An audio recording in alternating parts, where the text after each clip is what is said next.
Don Mauricio Barnert Ita ya es ilustre en la comunidad lanquina, activo participante del quehacer social y cultural, creador, escritor de la primera historia del Villorrio de Ailín, sector rural de la comuna que guarda historia del ferrocarril. Esta era la casa de habitación del jefe de estación. Y aquí estaba la boletería y había una salita de espera chica y ahí estaba la boletería.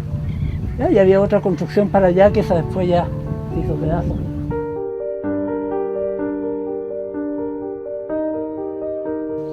Continuamos avanzando por los diferentes sectores de nuestra comuna de Lanco. Es el momento del sector Ailín, donde tenemos un gran vecino reconocido por sus aptitudes, por sus condiciones y por su servicio a los demás. Me refiero a don Mauricio Barnert Ita, quien es precisamente uno de nuestros siguientes entrevistados, quien llega el año 1958, si mal no recuerdo, al populoso sector de Ailín, para recordar de ese nombre, del trabajo que ha desarrollado en torno al rescate histórico en forma personal de lo que ha acontecido en este sector de un tiempo a esta parte y obviamente compartirlo con nuestros televidentes. Hay que hacer un poquitito memoria, porque ya hace un poco rato, ha pasado un poco el tiempo y las cosas han ido cambiando, pero mi memoria todavía está más o menos fresca y algo recuerdo de esos tiempos, del año 58, que fue cuando llegué yo a Ailín.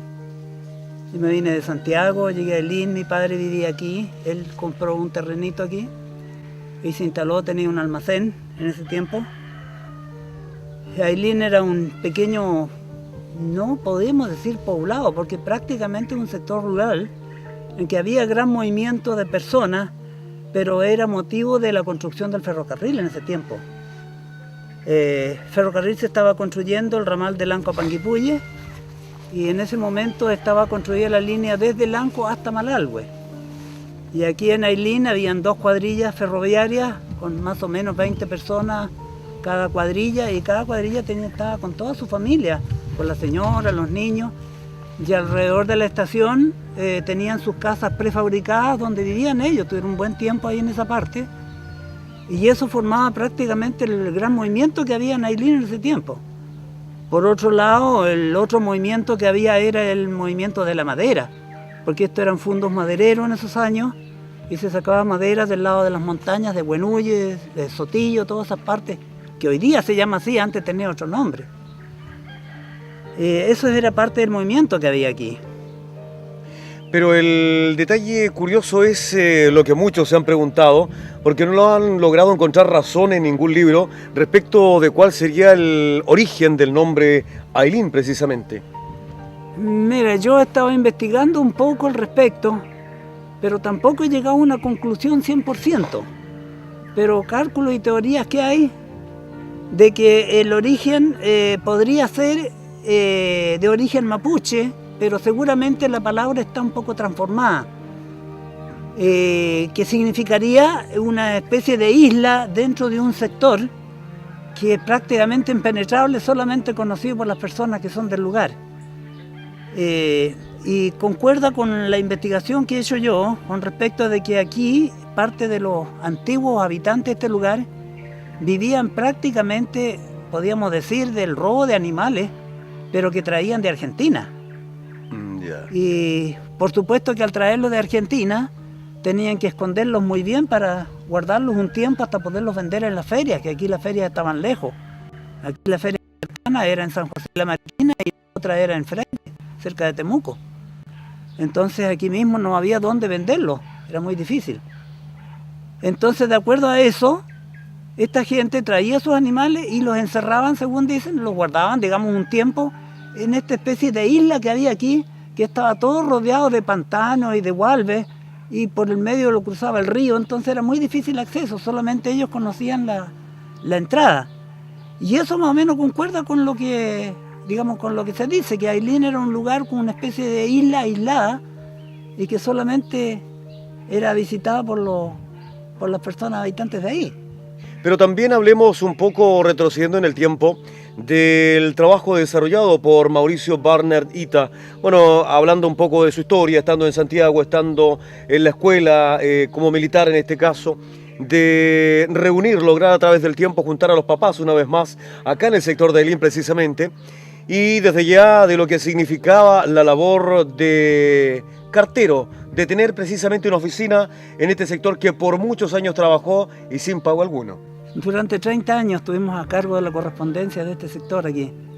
Aquí había un pequeño almacén que tenía mi padre en un principio bastante surtido, pero después por distintas razones el negocio como que se fue un poco abajo, pero yo lo mantuve un tiempo. Perdón. Yo lo mantuve un tiempo y mientras mantuve ese negocio ahí, mantenía el servicio de correspondencia con la comunidad aquí. Se acarreaba, en ese tiempo habían 2 servicios de micro de Panguipulli a Lanco. Uno era del señor Vergara, don Alejandro Vergara, una micro, que popularmente le llamaban el Guatón Vergara, y la otra era de El Chemo, que según tengo entendido yo, la dueña de la micro, una micro azul que había, era del Hotel Nori, que estaba frente a la estación, que se quemó posteriormente ese hotel. Ella, según dicen, que era la dueña de la otra micro que había, y eran los 2 servicios que en ese tiempo corrían solamente en Lanco Panguipulli, no había otra parte. Si uno quería viajar más lejos, tenía que hacerlo en tren. Y eso era la locomoción que había aquí en la zona. ¿En qué se abocaban los vecinos? Me imagino agricultura en algún plano y cosas menores en cuanto a ganadería. Prácticamente era el movimiento de madera más que nada. Agricultura un poco, animales un poco, porque son todos pequeños agricultores los productores de aquí. La mitad son de origen mapuche y la otra mitad son gente allegada de aquí que trabajan en algunos de los fondos que habían aquí en ese tiempo. Pero la mayoría de los fondos en ese tiempo se dedicaban al madereo. Y habían aserraderos aquí, por ejemplo, al lado del sector donde actualmente está Sotillo, que ya volvió a cambiar de nombre. Toda esa zona era maderera. Más atrás estaba el fondo de la familia Inostroza, que tenían 2 aserraderos. Un tío mío también tuvo campo allá arriba que también tenía aserradero, y la madera la copiaban toda aquí en Ailín. Y el tren que estaba en servicio entre Malalhue y Lanco hacía el recorrido y sacaba la madera, la llevaban para los distintos puntos de venta. Bueno, entendiendo que el proceso era carretas con bueyes para hasta llegar a Ailín, trayendo la madera para posteriormente ser llevada definitivamente a Lanco para darle algún otro destino. Exacto, y parte de esa, digamos, parte era madera de construcción, madera normal, pero también el gran movimiento era de durmientes para ferrocarriles. Que es mucha gente, hay gente que sacaba, digamos, traía durmientes hechos en aserradero, pero gran parte de la gente, de los pequeños agricultores, eran durmientes labrados a hacha. ¿Con la famosa suela? Claro, no, con hacha. ¿Con hacha? No, si la suela ni la conocían. La suela es una herramienta moderna para ellos. Ellos usaban el hacha común y corriente. Y los palos buscaban, como había mucha madera buena todavía en esa situación, y ferrocarriles compraba de toda clase de durmientes. Así que eso no era problema. Los campesinos traían con una carreta, venían en la mañana con, qué sé yo, 10, 12 durmientes en la carreta y los dejaban acá. Acá había un poder comprador, digamos, no un poder comprador, sino que una persona encargada de recibirlo, y esa persona era la que se hacía el negocio en el fondo. Porque yo no sé en este momento los valores, no recuerdo, pero suponiendo que un durmiente costara 1.000 pesos que lo pagara, pongamos el caso ferrocarriles, por ejemplo, ese comprador que había aquí compraba los durmientes, los pagaba 800, por ejemplo, en vez de 1.000, para ganarse él los 200 pesos con la diferencia que pagaba ferrocarriles, pero al mismo tiempo traía 10 durmientes, por ejemplo, al campesino, él los clasificaba y de ahí decía, ya, estos 7 están buenos, estos se los pago a 800, y estos otros 3, estos son desechos.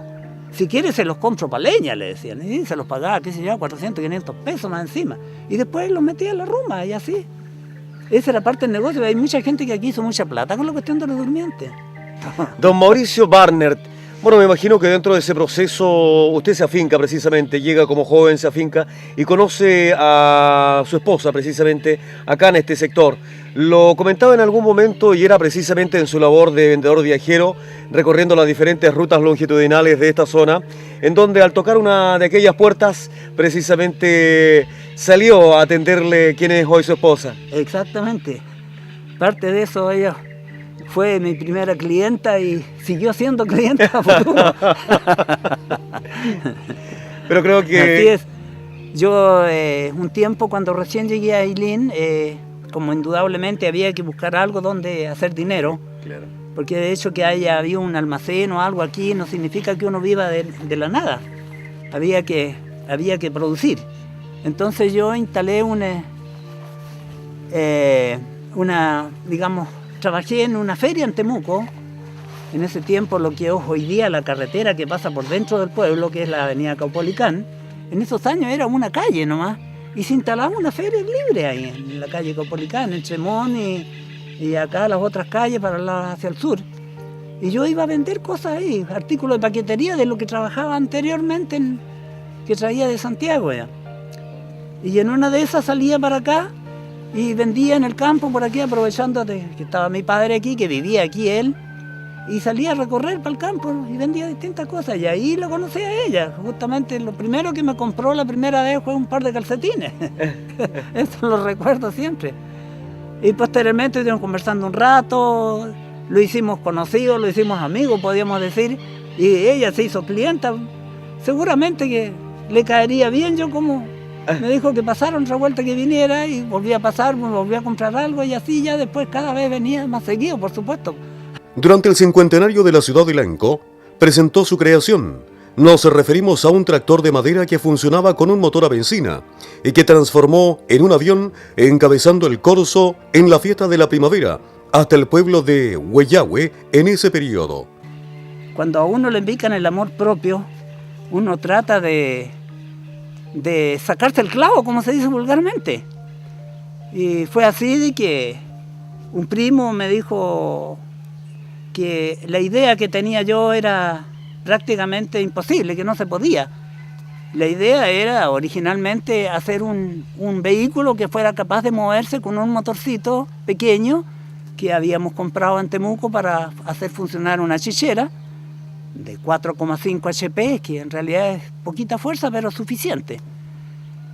Y como él insistía en que no era posible, que era muy poca la fuerza, entonces nos picó el amor propio y con mi hermano decidimos construir un vehículo y demostrar de que sí se podía mover con la pura fuerza de ese pequeño motor.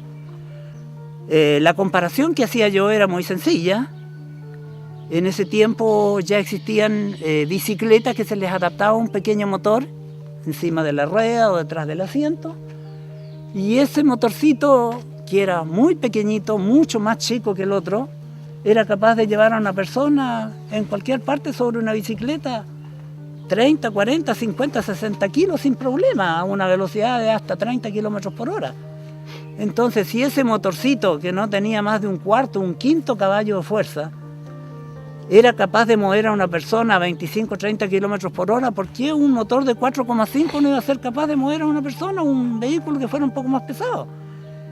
Y efectivamente lo construimos, se comprobó de que sí se podía. Viajé con él a Lanco, y que corté el tráfico, se agrupó toda la gente de Lanco a mirar el montón de madera que se andaba moviendo por la calle.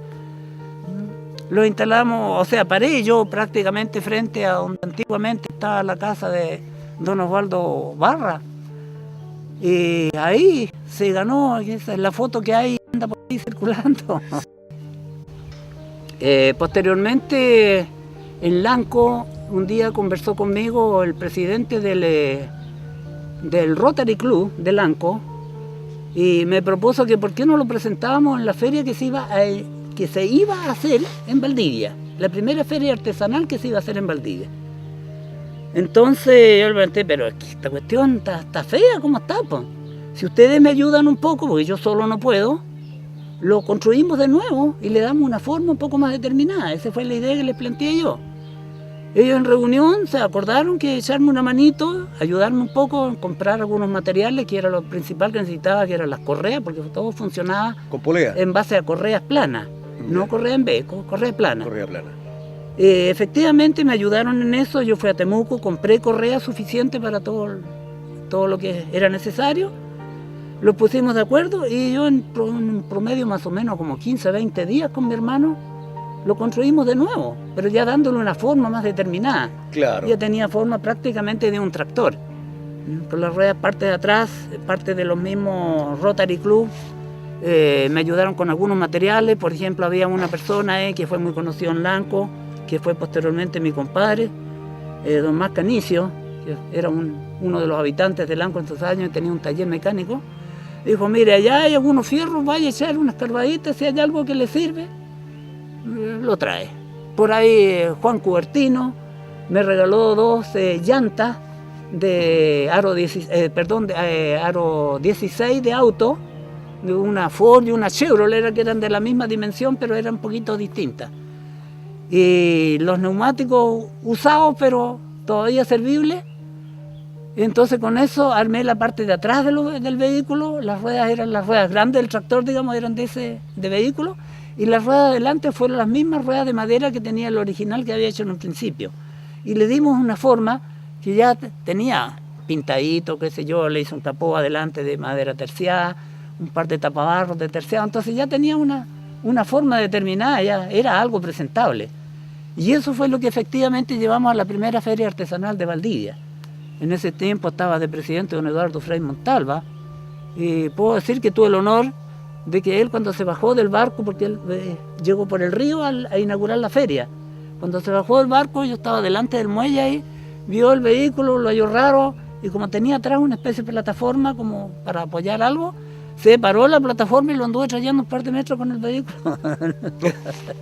Bueno, es un hecho anecdótico. Claro.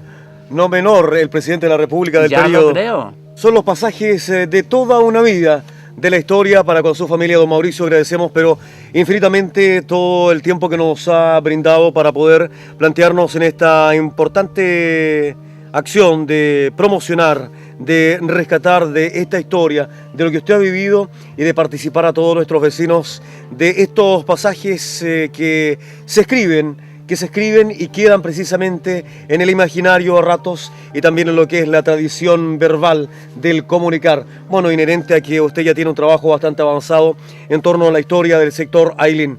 Y desde ya una vez más agradecer, como siempre, a nuestros televidentes, recordar que estos son los pasajes, son las rutas que sigue la gente, que siguen personas como don Mauricio y que hoy nos dejan un legado de esfuerzo, de trabajo, de dedicación, de historia y de múltiples cosas que todavía nos quiere seguir entregando.